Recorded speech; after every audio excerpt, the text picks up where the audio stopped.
And it is recording now. Sorry about all that noise in the cafeteria where people are picking up tables.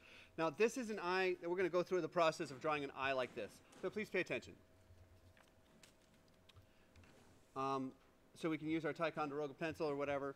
And we can see the eye has a general almond shape. That's great. And if you're doing that, that's fine. But you can tell by looking at an eye, just about anyone's eye, I would hope, which side the nose is on, right? And we know the nose would be over here because of the tear duct. So I'm going to use this eye as kind of a template. And we're going to start in by drawing, you can draw the shape, the spot where the eye is going to go. And that's fine. You know the eye is going to go about there, wherever that is. But that doesn't really do much good for the shape of the eye. So if you're doing the eye as a placement on the face, that almond shape is great. That's where it goes on the face. But now let's get that to look like an eye. So usually, as we can see here, hopefully, actually you can't see this. That's fine. I'm going to back this up just a little bit and hit the focus. The inner angle of the eye here, and I've done it here, is a little steeper than the outer angle here.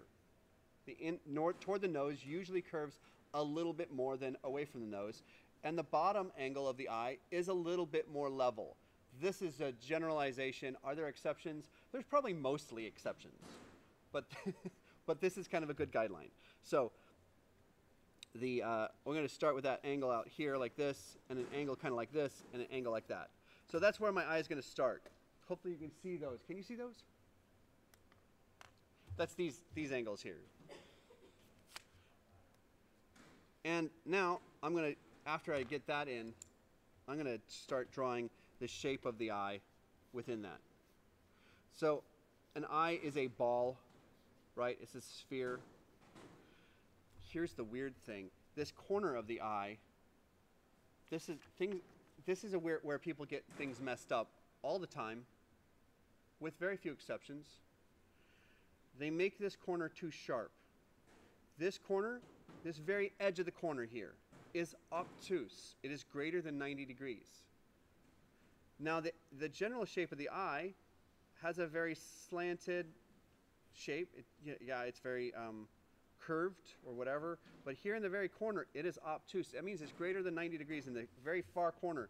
That's where people get things messed up. So this curve goes out, and when you curve that around, you will have a 90 degrees or greater angle there, and that's right there.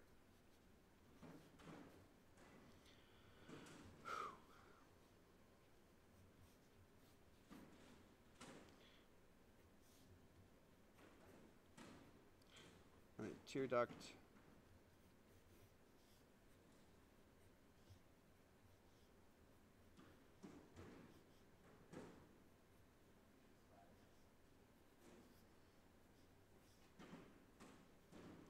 So that's good structure. Of course, it is always best to look at an actual person's eye when you're, or anything, an actual reference when you're doing it. A photo reference or otherwise. Always better to have a real reference. I'm going to clean up some of these lines that are kind of a mess here. So, yeah, there we go.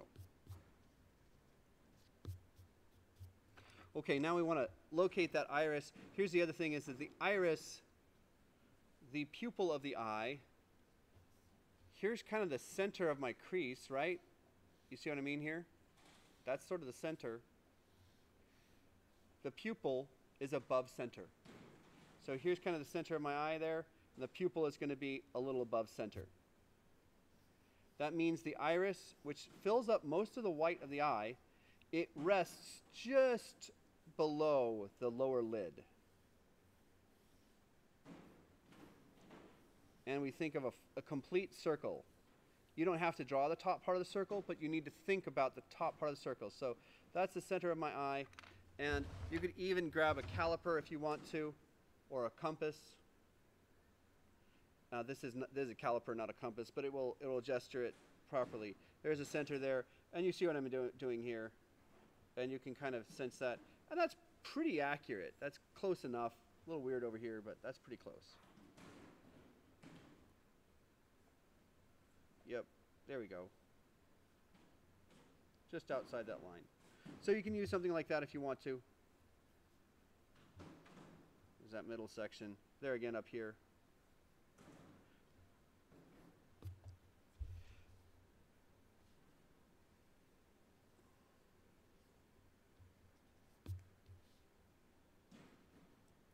And I might bring that eyelid down a little bit. There we go. Whoops. Occasionally I feel like I'm figuring these things out as I go along, which is okay. So I'm bringing the top of the eyelid down a little bit. I like the angles, but for whatever reason, some days I'm like more zoned in than others. Okay, so this is kind of the structure of the eye. I can work it from here. Here is where people usually get the have problems, is right in this area, right in this stage of doing it. If it doesn't look right at this point, if it's not structurally sound, then you can make the eye look glassy and wet all you want, and you can put really realistic looking eyelashes on it, but if it doesn't look structurally correct, it will not look good.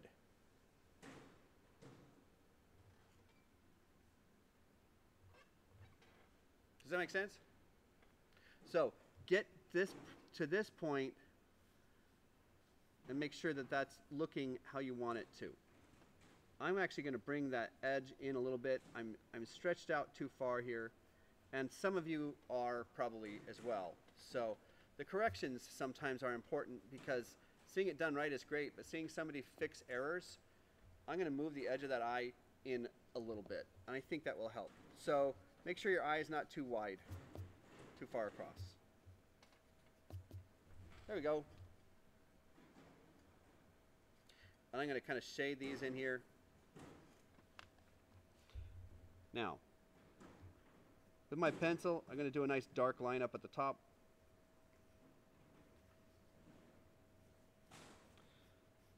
The eyelid casts a shadow, and right under that eyelid is usually a fairly dark line because there's shading there.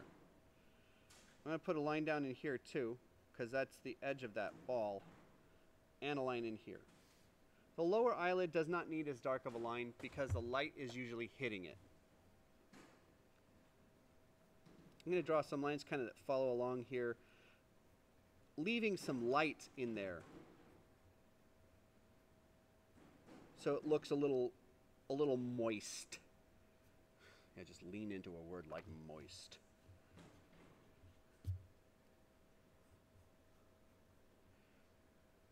Okay, so I kind of got that. I'm going to have a glint on the eye. The eye will leave a shadow, and you can see the eyelid here leaves a shadow over the top of the eye. The glint on the eye, the white spot, goes right up to that shadow. Okay, we're going to go just off center of the eye. I'll do it almost the same. I want to do a little bit. So my shadow is going to go like this over the eye. About like that. That's going to be the shadow, and then I'm going to have a little glint here. Of course, there's the middle of the eye, the pupil.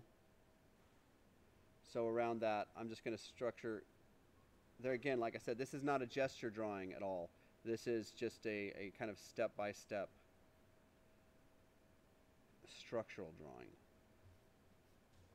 We will also have shadow on the edges of the sphere here. So you got the, because they're kind of tucked in the corner.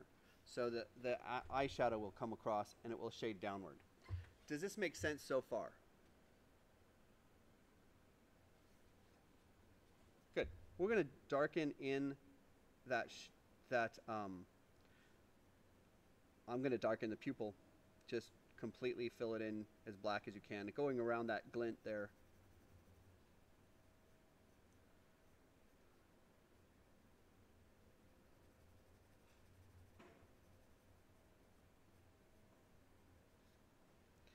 If you're doing two eyes, make sure, and they should be kind of book matched. You know, one is almost exactly the opposite of the other. But make sure if you're doing two eyes, that the one on the other side gets the light on the same side. not everything is reversed. Everything is reversed except for the light. The light's the same. So there we go. There's that. And then I'm going to shade the top of this eyelid. First I'm going to do the marks of the iris. And those are just like rays of sun. Now I've got this nice line out here. You could actually make that line darker if you want to.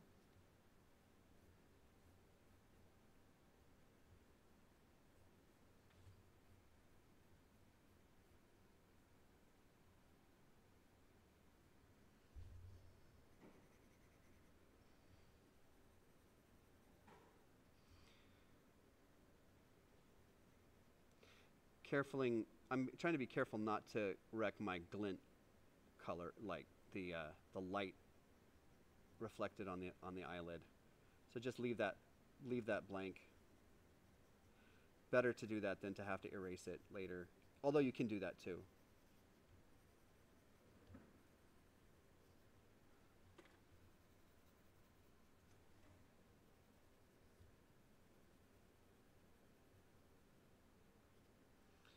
So I usually do like this, and you can see I have this edge that's got some white left in it. I'm going to go through that edge and just do some small ones along that edge. Up here is going to be all shaded, so I'm not too worried about that.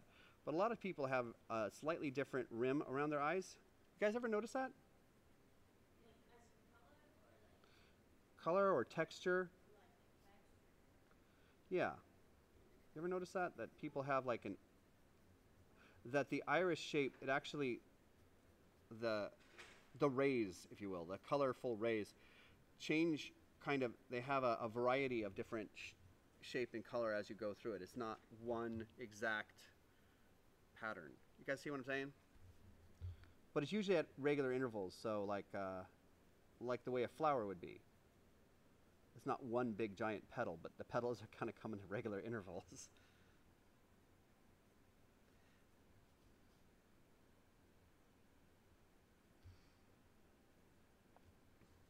Okay, there's that. Now I've got this shadow that I'm going to put on top. Like I said, I wasn't too worried about it up here, just because I know that's going to be shaded. So I'm going to go ahead and shade that now. I'm going to take that shade all the way across the top of the eye. Darker toward the lid. It's going to be darkest up by the lid.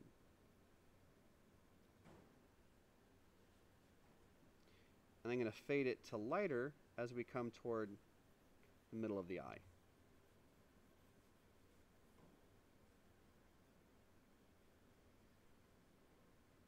I'm also going to bring it down the edges of the eye, and that's going to be a little less pronounced and a little bit more gradually faded. I have a line in here I have to lighten up.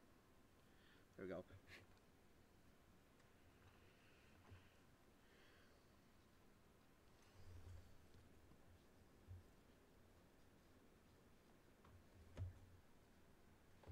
There's that. I feel like that's coming along. Now, you might have different approaches, and that's great. Different approaches are great. You don't have to be super detailed. You can be. It doesn't really matter that much, because the important thing is to get the structure, and then rendering just takes practice. I think rendering just takes practice. A lot of times you see those videos are all about rendering, like how to do something really super detailed, and that's really cool, but it just takes practice. I think seeing it to begin with is the challenging part.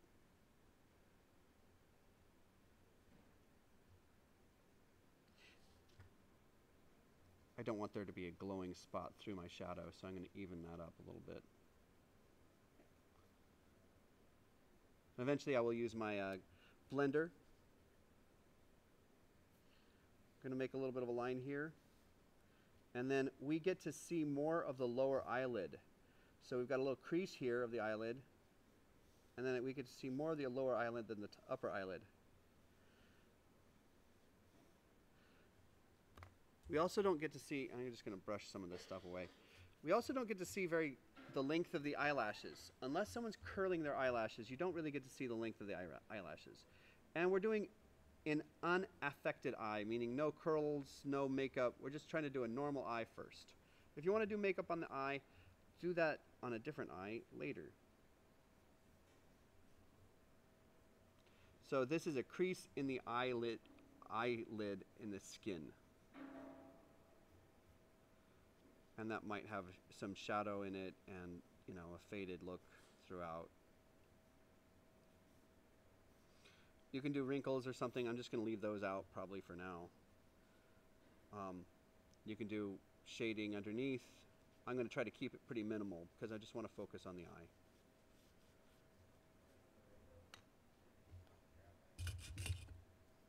So there's something here. I don't know what's going on with that. So I'm just going to use my blender, blend that in, lighten it a little bit. I don't know what happened there.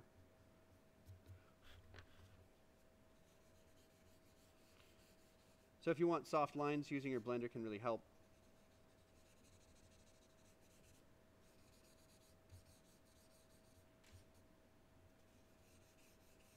Don't over darken the bottom of the eye, otherwise it'll look like your subject has a very needs to sleep. I'm going to put a little more shade over here, and then we're going to do some lines. Now, the lines for the eyelashes should originate on the lid and move outward, and these ones will go mostly upward, and they're short, and they get slightly longer out this way because you get to see the angle of them more. So we're going to do that. Here's that corner of that eyelid. There we go, a little shading there. Let's start with these ones up here. We should still have that piece of paper that we had for, you can put this under your hand. Short eyelids that come straight up if we're starting in the middle. And notice which way that the motion goes.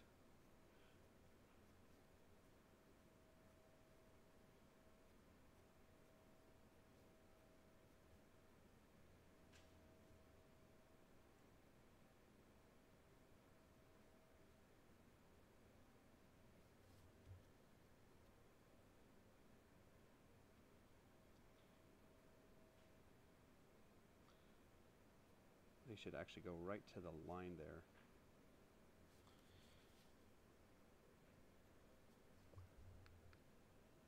Let me try to make sure we're getting focus here.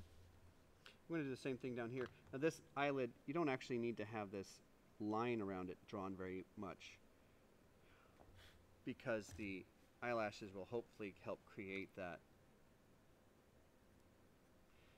Don't make them too dark. They can really distract from an eye if you overdo those lines, those eyelashes.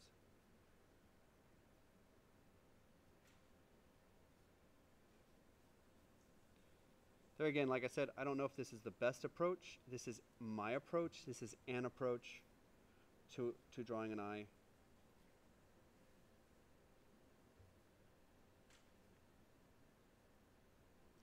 You can even take out some of the line in there. I don't think we need that much line.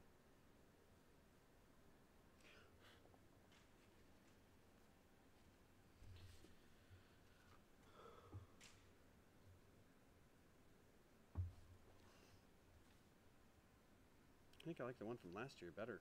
That's okay. I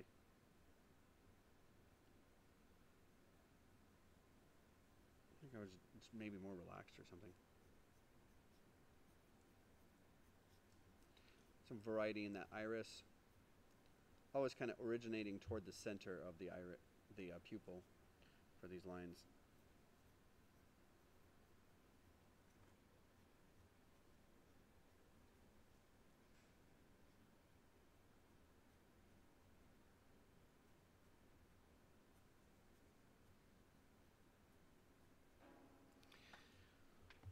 Okay, so some of the things that can happen for people, I want to lighten that up in there a little bit, or darken it. There we go. So some of the things that people get wrong out of the gate. We're just going to kind of review that. I'm going to do a little bit of a blending here, and then we'll talk about those things. Things that people do wrong out of the gate is, and this may be you, who knows, they make the iris doesn't take up, so a mistake that people do, the iris takes up too little of the eye. That's a usual mistake. The eye is too big and the iris floats. Some of you guys probably have a good example of that from your warm-up. Another one is the eye is too stretched out. That's really, really, really, really common. So look at your eye. Is your eye too stretched out? Especially from, well, this lesson or another one. So that's where these angles can help. The other one that people do is the pupil of the eye is dead center in the opening. It should not be dead center. The top of the iris is cut off by the upper eyelid, and it just barely rests below the lower eyelid. So observe your eyes. We can kind of go through our checklist. I don't love drawing from a checklist, but it can help. So those are structural things that people get wrong. Is the eye is too much of or also another one is, and this is a big one, it's too symmetrical. The eye is not symmetrical. Some of them are more symmetrical than others, for sure, but the inside of the eye, the nasal part of the eye is differently shaped than the outside of the eye. Please pay attention to those when you're drawing your eyes. That will really help. And then, of course, there's the other rendering checklists. Make sure it's shaded on top. And unless, of course, someone's holding a flashlight under their chin, in which case the shade will go the opposite direction. And if you're drawing that, you definitely should have a reference. You guys get me? Always have a reference for something really weird like that, because that's pretty odd. And a reference will always help. But those are some things that we always want to pay attention to. Make sure your eye isn't too long. Make sure your iris is and your pupil are above the center of the opening. And then, and make sure your eye is not symmetrical but shaped a specific kind of way. Okay, I feel like that's the lesson. Thank you very much.